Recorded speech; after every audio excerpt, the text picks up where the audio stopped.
Hello বন্ধুরা, তোমরা সবাই কেমন আছো? আশা করি ভালো আছো আর আমিও ভালো আছি। তো চলে আসলাম আমাদের করিমপুর গার্লস হাই স্কুলের পেছনে যেই কালী পুজোর থিমটা হয়েছে সেইটাই দেখতে এসেছি। তো মানে ভেতরটা খুব সুন্দর সাজিয়েছিল আর এখানটায় অনেক মানে আদিম যুগে মানে কিভাবে খাওয়া দাওয়া করতো, কাঁচা মাংস পুড়ে কিভাবে বসবাস করতো সেই সব থিমটাই এখানে তৈরি করেছে। তো সেইটা আমি তোমাদের সামনে তুলে ধরেছি, তোমরা অবশ্যই দেখো, দেখলে মানে ভালো লাগবে। আমার তো খুব ভালো লেগেছে দেখতে, আর যদি না দেখো কিন্তু খুব মিস করবে। তো আমি বেশি বকবক করবো না, তোমরা ভিডিওটা পুরোটা মনোযোগ দিয়ে দেখো।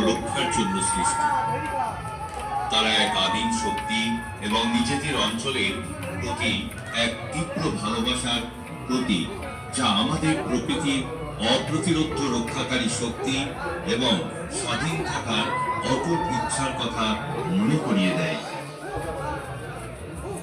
ভারতের বঙ্গোপসাগরের গভীরে আন্দামান ও নিকোবর দ্বীপপুঞ্জের এক কোণে লুকিয়ে আছে এক রহস্যময় দ্বীপ, নর্থ সেন্টিনেল আইল্যান্ড।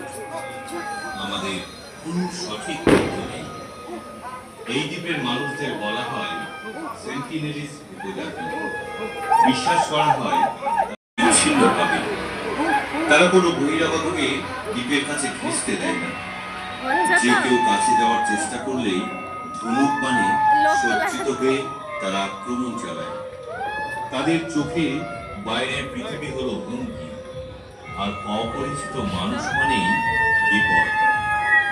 1991 সালে ভারত সরকার শেষবারের মতো তাদের সঙ্গে যোগাযোগের চেষ্টা করেছিল, কিন্তু পরে বুঝতে পারে এদের একা ছেড়ে দেওয়াই সবচেয়ে ভালো সিদ্ধান্ত।